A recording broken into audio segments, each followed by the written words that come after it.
dami oh. Ayan yung mga camel oh. Yan, pagka ganyan, ayan yung pinaka-boss nila yung nasa unahan. Ayan, ang daming camel oh. May batang camel pa yan. Daming camel.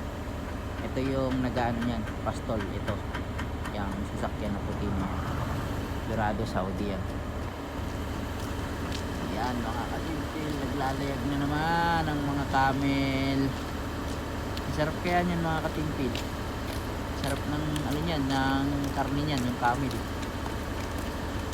Ayan.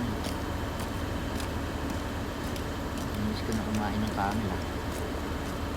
Inasa kasi mga kumakain kami yan. Yung ulo. Ayan mga katimtil. Okay, back to work na tayo. May naiwan ko. May naiwan pang ibang camel.